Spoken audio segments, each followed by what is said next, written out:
Hey, salut à tous, c'est le Bazooka, je vous retrouve pour une toute nouvelle vidéo. Ça fait longtemps, très longtemps, j'ai déménagé, là je vais travailler, tout ça, je suis dans mon nouvel appart. Mais ne vous inquiétez pas, je reviens avec du contenu qui peut vous intéresser, j'en suis même confiant, je suis très confiant que ça va vous intéresser, parce que pendant mon absence, j'ai lu énormément de mangas. Des scans, j'ai acheté des mangas, j'ai regardé des animés, tout ça.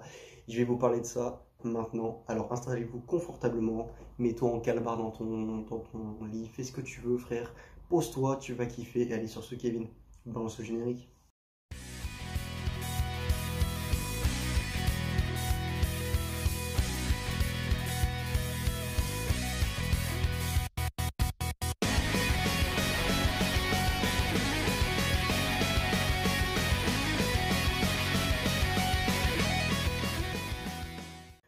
Bon, on commence doucement avec un animé, avec un manga, un animé dont vous avez très certainement entendu parler, j'espère pour vous. On commence avec Tokyo Revenger. Tokyo Revenger, tout simplement, c'est un shonen neketsu qui est en train de faire un carton en ce moment. J'en avais pas beaucoup parlé, mais c'est bon, je me suis dit, ah, c'est en train de prendre beaucoup d'ampleur, je pense qu'il est temps que je vous en parle. Donc Tokyo Revenger, c'est quoi? On suit l'histoire d'un mec qui, c'est un peu un blaireau en fait, genre il a 20 piges, il a eu une vie de merde et tout. Et en fait, il va se rendre compte qu'il y a une de ses petites amies qu'il a eue au collège qui s'est fait tuer à cause d'un conflit entre gangs. Et en fait, bah, il a le seum parce qu'il dit putain, je suis entre guillemets vieux, j'ai un boulot de merde, personne ne me respecte, machin, tout ça. Et alors qu'au collège, genre, j'étais un peu une Kaira, tout le monde me respectait et tout. Et du coup, il est pas bien dans sa vie, quoi. Et un jour, en fait, il va être amené à mourir. Et il a des regrets. Et son seul regret, c'est bah, du coup d'avoir une vie de merde, tout simplement. Et en fait, il va se retrouver téléporté dans le passé, en cinquième, où il était une Kaira, tout ça. Et du coup, il va rencontrer la fille avec qui il était en couple, en fait. Et il va tout faire pour la sauver. Du coup, on suit son histoire, tout ça. C'est vachement intéressant. Moi, ça me touche. Enfin, parce que, genre, le personnage, il est assez marrant, tout ça. Et toutes les galères qui va lui arriver, c'est vachement touchant. J'ai pas pleuré en le lisant, mais tu ressens quand même vachement d'émotion. Et il va tout faire pour sauver ses potes, pour sauver sa meuf, pour... Enfin, c'est génial, quoi. Puis il va être amené à rentrer dans le gang, tout ça. Et franchement, c'est trop bien, les gars. Je vous invite vraiment à aller lire Tokyo Revenger. Actuellement, il y a 12 tomes en France. Les scans, il y a plus de 200 scans. Moi, je lis les scans et j'achète le manga. Et c'est vraiment top. Alors, je vous invite vraiment à aller lire ce chef-d'œuvre. On continue doucement, ça je suis sûr que vous ne connaissez pas, ou si vous connaissez pas, tant mieux les gars. Ça s'appelle les racailles de l'autre monde. Donc les racailles de l'autre monde, ça porte très bien son nom, parce qu'on va suivre un petit groupe de racailles qui, en fait, bah, ils sont chiés parce qu'ils démontent tout le monde dans les lycées voisins et tout ça. Et le leader en fait des racailles, il est en mode bon, il y a personne qui est à mon niveau et tout, je me fais chier. Et genre, il va être amené à genre, ils vont se téléporter dans un autre monde, dans un isekai en fait. Et en fait, si vous voulez, ils vont devenir, ils sont quatre, je crois, si je dis pas de bêtises. Voilà, vous les voyez là, ils sont quatre, un 2 3 4. Et, euh, et en fait, ils vont être compris comme des héros, si vous voulez. Et ils vont devoir buter le roi des démons, je sais pas trop quoi. J'ai lu, c'est plutôt pas mal. Pour l'instant, il n'y a qu'un seul tome sorti. C'est assez cool si vous aimez la baston, si vous aimez les isekai. C'est pas trop mon trip les isekai, mais vas-y, celui-là est vraiment cool. Donc je vous invite vraiment à aller le lire. On continue avec Tetsu et Doberman. Ça, je pense que vous connaissez pas non plus. Ça vient de sortir.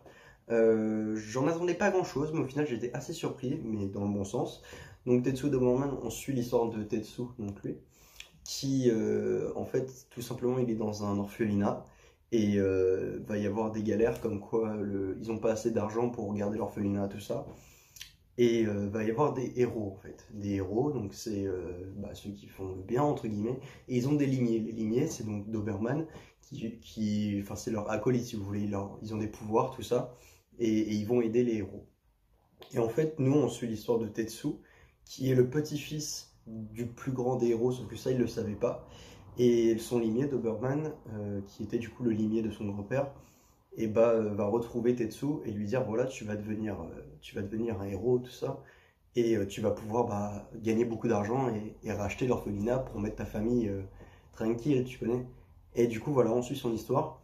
Le dessin est plutôt beau et je vais essayer de vous trouver des planches qui sont assez sympathiques. Une petite scène de combat. Je sais pas si vous voyez bien, c'est plutôt stylé. Moi en vrai j'aime beaucoup. Le dessin il change pas énormément, c'est pas extrêmement différent, mais franchement j'aime beaucoup. Et je vous invite à aller le lire si vous avez du temps, tout simplement. Et puis si vous voulez découvrir de nouvelles choses. Bon, on passe à la suite. Donc ça c'est Le Fossoyeur. Alors ça, âme sensible s'abstenir. C'est pas extrêmement gore, extrêmement violent, tout ça, mais ça a un impact assez prenant. L'histoire c'est quoi? Donc on suit lui, je sais plus comment il s'appelle, parce que je l'ai lu il y a un petit moment. Et en fait, c'est son père qui est un fossoyeur, et lui, c'est un gamin, il est en mode ouais, c'est stylé, tu sauves les gens et tout ça. Et un jour, il va suivre son père dans une de ses missions en scred, et il va se rendre compte qu'en fait, bah, c'est pas du tout un sauveur. Il trouve les personnes qui sont maudites, entre guillemets, et il doit les tuer. C'est le principe d'un fossoyeur. Et le gamin, on n'avait pas conscience. Et du coup, il va le suivre et tout ça, et il va se rendre compte que lui, plus tard, eh ben, il devra devenir un fossoyeur. Et il va se passer quelque chose, je vais pas vous spoiler, mais en gros, son père va finir par être possédé par un démon. Et lui, enfin, le gamin va être obligé de tuer son propre père. Et c'est comme ça qu'il va être amené à devenir un fossoyeur pour protéger les gens, tout ça, et tuer les démons. C'est assez bien, le dessin est vraiment beau, ça m'a choqué. Ça change, c'est plutôt stylé. Mais comme je vous ai dit, hein, absensible s'abstenir parce que c'est pas... Bah, je sais pas comment vous expliquer, mais c'est pas pour les enfants, quoi, tout simplement. Il a une petite épée qui fait une base de guillotine. Donc voilà, je vous montre le personnage. Je le trouve quand même assez stylé, ici. Voilà, donc je vous en dis pas plus. Si ça vous intéresse, je vous invite à aller le lire. Ça s'appelle Le Fossoyeur. Et voilà, c'est vraiment cool. Bon, ça, je pense que vous en avez entendu parler. Ça vient de sortir il y a 2-3 jours en France. Et wow, c'est une claque, les gars, c'est une claque. Alors, on part sur Blue Lock. Donc, je pense que, comme je vous dis, vous en avez entendu parler. Si vous kiffez le sport, c'est fait pour vous, les gars. C'est du foot en plus. Donc, il y a beaucoup. Je sais qu'il y a énormément de personnes qui aiment le foot. Moi, dans mon cas, mais bon, c'est pas mon sport préféré. Bref, j'ai adoré Blue Lock. J'ai lu les 2 premiers tomes que j'ai achetés. Et j'adore. Franchement, c'est cool. L'histoire, c'est quoi? On suit un mec qui est au lycée. Et du coup, il fait du foot en club, tout ça. Et en fait, il va perdre son match contre une équipe pour aller dans un championnat et tout ça. Et il va perdre. Du coup, il va avoir le seum parce qu'il a fait une passe décisive. Et le mec s'est foiré, alors que lui, il aurait pu tirer et marquer. Donc, il rumine, tout ça. Et il a bien le seum. Et en fait, il va recevoir une lettre de recommandation comme quoi il est accepté pour aller au Blue Lock. Donc, il comprend pas tout ça. Il y va. Et en fait, le Blue Lock, tu vois un mec qui arrive et il dit vous êtes 300, vous avez été sélectionné. Dans les 300, il y en a 299 qui vont avoir aucune chance. Il y en a un, ça va devenir le meilleur buteur au monde. Donc on est au Japon et en fait le but, c'est il y a une meuf qui veut que le Japon devienne enfin champion du monde de foot. Et donc il y a un mec qui s'appelle Ego qui du coup il tête mon frère, c'est un Ego surdimensionné du coup. Et si vous voulez, en fait, bah, il va vouloir trouver le meilleur des buteurs. Sauf que ça se passe pas trop comme prévu. C'est plus le foot comme nous on le connaît. Et les gars, c'est une dinguerie. Franchement, je vous invite de ouf à les lire. Les 2 premiers tomes sont disponibles à la Fnac, à Leclerc, tout ça, tout ce que vous voulez.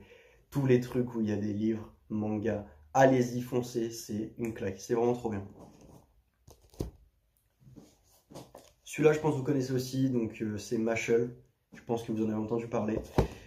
C'est plutôt cool, mais voilà, c'est bien à lire de temps en temps, mais non, en vrai, je déconne, c'est une dinguerie, il faut vraiment que vous foncez. L'histoire, c'est quoi? C'est un mec qui n'a pas de pouvoir, en fait, ils ont tous une marque, et lui, il n'a pas de marque, en fait, donc ça, c'est les pouvoirs de la magie. Et il va se faire, entre guillemets, découvrir, et lui, il vit avec son grand-père, et en fait, il y a un policier qui va venir et qui va lui dire, écoute, tu veux tu veux pas qu'on te bute, et bah tu vas intégrer une école de magie et tu dois devenir le meilleur pour protéger ton grand-père et tout ça.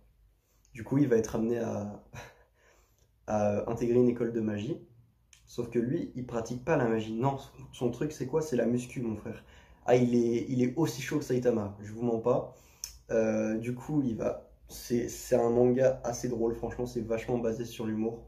Et il y a des combats plutôt stylés via la magie, tout ça, des personnages secondaires super intéressants. Donc vous invite vraiment à aller le lire, l'anime n'est pas encore disponible, mais quand ça va sortir les gars, je vous promets, ça va cartonner. Voilà, et on passe au dernier. Donc le dernier c'est Je veux manger ton pancréas. Le film vient de sortir sur Netflix tout récemment.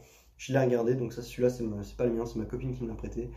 Et donc l'histoire c'est quoi? C'est un shoujo, donc c'est très triste. Si vous voulez pas pleurer les gars, le lisez pas, le regardez pas, mais moi je l'ai vraiment kiffé. L'histoire c'est quoi? C'est une meuf qui a une maladie et qui du coup va pas survivre. Et elle va être amenée à rencontrer un mec qui s'en bat un peu les couilles de tout, qui a une vie, genre il lit des bouquins toute la journée, il n'a pas de vie sociale, tout ça. Et elle va lui dire, bah écoute, sois mon pote, et je veux qu'on fasse ensemble tous les trucs que je veux faire avant de mourir. Et du coup, il va y avoir une romance qui va se créer entre eux, et je trouve ça vachement intéressant. L'histoire est très prenante, c'est triste, c'est beau, vraiment les gars, je vous invite à le lire ou aller le voir. Moi je ne l'ai pas encore lu, je l'ai juste regardé, mais ça ne saurait tarder. Bon, sur ce, je vous laisse, j'espère que vous avez kiffé la vidéo. Si c'est le cas, n'hésitez pas à lâcher le petit pouce bleu, les abonnements, les commentaires, ça fait extrêmement plaisir. Et allez sur ce, sayonara.